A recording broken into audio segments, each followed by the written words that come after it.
All right, we're back at it. Today we're going to talk about some of the moral and ideological factors that contributed to American expansionist foreign policy, and then get into the empire that the United States started to build. First, the ideologies behind imperialism. We have to start with the 19th century belief in the United States of manifest destiny. Manifest means to make, destiny means it's coming from above, and this is that mid-19th century belief that Americans were superior and had a God-given right to dominate the entire American continent from Atlantic to Pacific. Once that West Coast had been reached, though, foreign expansion was like a natural extension of this ideology. It was America's destiny to now reach beyond our shores. This is developing at the same time as an ideology known as social Darwinism, which grew out of Charles Darwin's theories of evolution in the mid-19th century. By the late 19th century, as Western European countries were beginning to expand their empires, it was the concept that Darwin's ideas of evolution also applied to human societies and explained why some states, like the United Kingdom or Germany or in the United States, were thriving economically and expanding at the expense of the non-white world. This called for the subjugation or the putting down of indigenous people around the world, but also some obligations to lift up what some in the Western world were considering inferior peoples. The use of force under this ideology would be justified in order to quote unquote civilize native populations. And this was popularized by Rudyard Kipling's White Man's Burden, which was a poem written by an Indian-born British man, written to the United States to encourage this kind of ideology as the United States was taking over the Philippines. There's also a missionary side to this. The United States had long had organizations that supported missionary work among non-Christian populations, originally with Native Americans in the United States. But as the 19th century progresses, desires to spread Protestant Christian belief with a belief of the superiority of those white Anglo-Saxon Protestant WASPs in the United States. So missionary organizations would often be at like the forefront of American colonialism, with missionaries going to new places, spreading Christianity, and then colonizers following.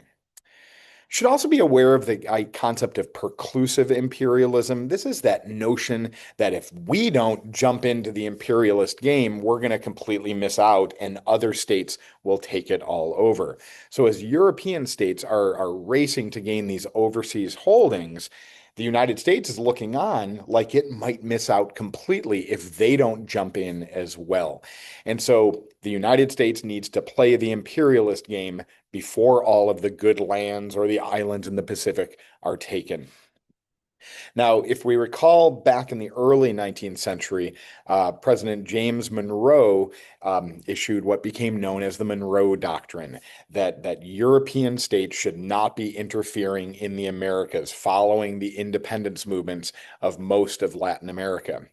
But the US would intervene when it saw that its own threats were established, or its own interests were threatened, pardon me.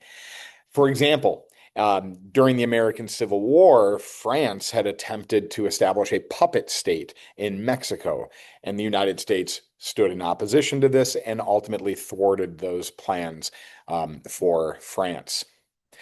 Now let's get to the expansion of the American empire. First, let's look to Samoa. This could be considered an example of that perclusive imperialism, as both Germany and Britain were also wanting these islands in the Pacific.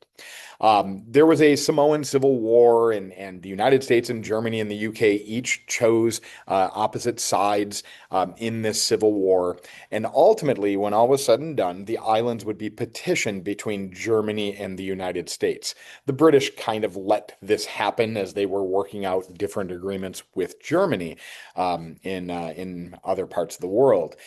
The United States would use this portion of Samoa as a naval station, and later it would become American Samoa, still a territory of the United States. In Hawaii, it had long been used as a stopping point and fueling station for trans-Pacific routes. Missionaries were followed by colonists into the Hawaiian Islands, where the sugar industry developed by some American companies, and they enjoyed duty-free status in the United States. That means they didn't have to pay taxes according to American import laws at the time with regard to sugar from Hawaii. This is going to deeply tie the Hawaiian economy to the American economy, and plantation owners and the wealth that it developed allowed them to dominate the Hawaiian parliament. By 1887, the United States Navy established a base at Pearl Harbor that obviously still exists to this day. Now, in 1890, William McKinley, a congressman at the time, pushed across a tariff bill that dramatically increased tariffs around the world, but ended import duties for all sugar. And this was beginning to threaten Hawaiian growers as they lost their advantage over other foreign states. Around the same time, there's a new Hawaiian queen known as Liliuokalani, who is a Hawaiian nationalist who wanted to weaken those foreign planters and regain local Hawaiian control of the kingdom. She would be ousted in 1893 as planters opposed her, and then they moved towards annexation from the United States. Now, this brings in some political debates in American politics, Republicans and Democrats on opposite side of the fence here. Not a lot has changed, right?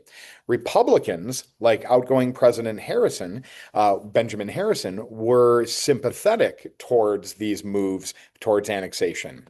But the next president, Grover Cleveland, a Democrat, stood in opposition and thought there should be a notion of self-determination and that the United States should not be conquering lands or taking lands where the people were not supportive of it. And they certainly weren't in Hawaii. In 1897, another Republican president, William McKinley, is elected, and this would precede the ultimate annexation in 1898. So generally, the Republican Party was more supportive of the annexation of Hawaii and other overseas territories.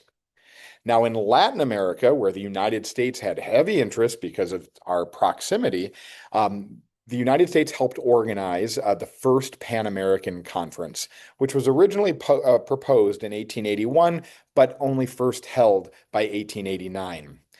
Americans had a belief that the United States should be a leader in the region and that all nations in the region could benefit from greater trade connections. And there was support in the early Pan American Conference for free trade agreements and arbitration, negotiations to avoid future conflicts in the region. But in 1890, that McKinley tariff, which would dramatically increase taxes on imports, would go against these goals with new protectionist policies. In 1891, following an attack on U.S. sailors in Chile, President Benjamin Harrison demanded compensation and even threatened war, which is the United States essentially flexing its muscles and moving beyond what would be the arbitration that was hoped for from the Pan American Conference. In 1895, the United States intervened, though, in a border dispute between Venezuela and the UK, who had a colony still in South America. And this was seen as an application of the Monroe Doctrine to kind of keep European influences out of the Americas. So from these two anecdotes, we see a clear picture that the United States and Latin America would try to keep Europeans out when it benefited our interests, but we were actively working to expand U.S. opportunities for control of the region, both financial and military. We'll be back again in a couple of days.